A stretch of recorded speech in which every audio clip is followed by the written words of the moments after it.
Alright, so let's get into the fun stuff. This is your stretch pole. Alright, I made 5 of these up. For some reason I can only usually find 1 at a time upstairs. I don't know where they hide, but this is great for warming up. I do a little dynamic warm-up with this that it really, you can even do on the golf course. You know, take one of your longer clubs, one of your drivers, and kind of use it. As long as you're not bending it, you don't want to put a lot of weight on it when you're doing this. But there's a couple ways you can do it. I usually start out with some kind of a rotational warm-up. So you're either going to have it out here on your shoulders. Okay, obviously you don't want to be putting weight on it because that's going to bend it on your club. So you're just kind of more holding your arms out there. Feet are about shoulder width apart. Back is tall. And you just rotate. Notice I'm pivoting on my back foot. So I'm going through a nice, even range of motion. Back and forth. Alright?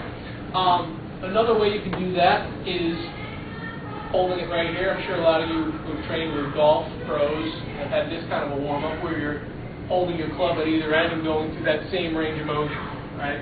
You want to have, again, feet shoulder width apart and just that little bit of pivot. Right? So we're really kind of mimicking the golf swing as we go through that range of motion. Okay? Another way you can do that, third way, is kind of tucking under your arm. This is good for warming up more the hips, and you can get into a little bit more of like a forward range of motion. So maybe like in your irons where you'd normally be set up more in this kind of a position.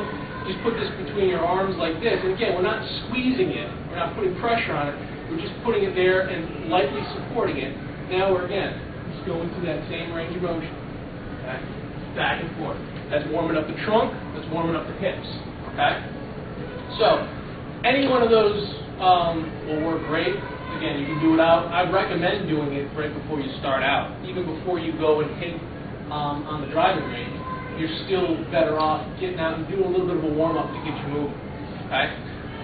Another way you can use these, and basically you're just going to put it out in front. If you're using a pole or using one of your clubs, you're not going to obviously, again, want to put a lot of weight on it. But even with this pole, you're not really looking to put a lot of weight on it. You're using it as a guide.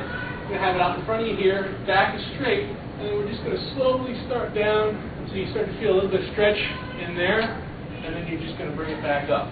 Okay, so some people can go deeper, depending on where your range of motion is. Yeah. Bend in your knees at all? Slight bend, but you don't want your knees locked out, but you don't want to squat as you're going down. You really want those hips up in the air so that you're getting that hamstring stretch. Okay. You can use those for dancing too. Yeah. I think they need to be longer and attached to something. Yeah, with beauty, Brian. Yeah. Or, just a little batting practice. Alright, then the last one you can do to warm up the hips a little bit is put this right out in front of you here. Feet are out wider now, right? And now I'm just kind of shifting my weight from side to side.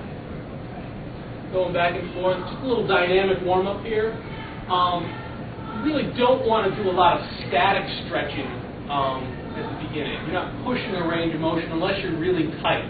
If you find that you're really tight, you want to maybe spend some time, doing some static stretches where you go to a position and hold it to open that area up. But for the most part, if it's a warm-up, it's dynamic. So we're moving back and forth through some type of fluid motion. Okay? Weight's back on the hips. So your weight is actually on your heels when you're back and your butt's back. So that way you're not really relying on the knees for that motion. It's more working in the hips.